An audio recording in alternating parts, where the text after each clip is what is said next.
నాలుగేళ్ల కిందట ఒక తెలుగు సినిమా ఫ్యామిలీలో తీవ్ర విషాదం చోటు చేసుకుంది. ఆ ఇంటికి కొండంత అండ మట్టిలో కలిసిపోయింది. ఈ మనిషి ఆ ఇంటినే కాదు, తెలుగు సినిమాను, తెలుగు అభిమానులు కూడా తీవ్ర దుఃఖంలో మిగిల్చిపోయాడు. రియల్ స్టార్ శ్రీహరి అంటే తెలుగు సినిమాల్లో మంచి నటుడిగా గుర్తింపు ఉంది. విలన్ గా చిన్న క్యారెక్టర్ ఆర్టిస్ట్ గా చేస్తూ హీరోగా మారాడు. శ్రీహరి మరణం తర్వాత అతని భార్య డిస్కో శాంతి జీవితం మీద ఆశలు వదులుకొని మందుకు బానిసయ్యారట.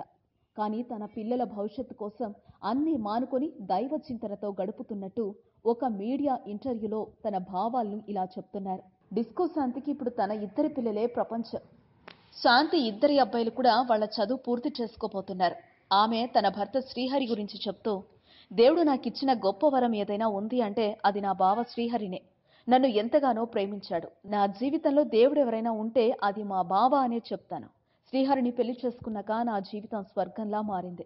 కానీ నా తలరాతి ఇలా ఉంది అని తలుచుకొని బాధపడుతున్నాను. శ్రీహరి గారు చాలా కష్టపడి ఇండస్ట్రీలో ఒక స్టార్గా ఎదిగారు.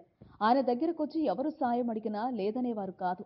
చనిపోయిన మా పాప జ్ఞాపకంగా అక్షర పేరుతో ఫౌండేషన్ ఏర్పాటు చేసి మేడ్చల్ మండలంలోని 4 ఊళ్లలోని స్కూళ్లకు ఫ్లోరైడ్ ఫ్రీ వాటర్ సదుపాయం కల్పించాడు. ఇప్పుడు తన పుట్టినరోజు ఈ నెల 15న వస్తుంది. శ్రీహరి చేయాలి అనుకునే సేవా కార్యక్రమాలు అన్నీ నేను చేస్తాను అంటూ సెలవిచ్చారు. ఇంకా తన పిల్లల గురించి చెప్తూ, మా పెద్దవాడు చదువు పూర్తయింది, మా రెండోవాడు ఇంకా చదువుతున్నాడు.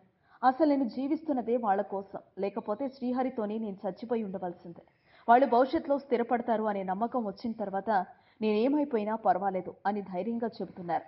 పిల్లల కోసం జీవిస్తూ నిత్యం శ్రీహరి జ్ఞాపకాలతో ప్రపంచాన్ని మరిచి బతుకుతున్నారు శాంతి. ఈ వీడియోపై మీ విలువైన కామెంట్స్ ని మాతో షేర్ చేసుకోండి. అండ్ ఇంకో విషయం, సబ్స్క్రైబ్ చేయడం మర్చిపోకండి.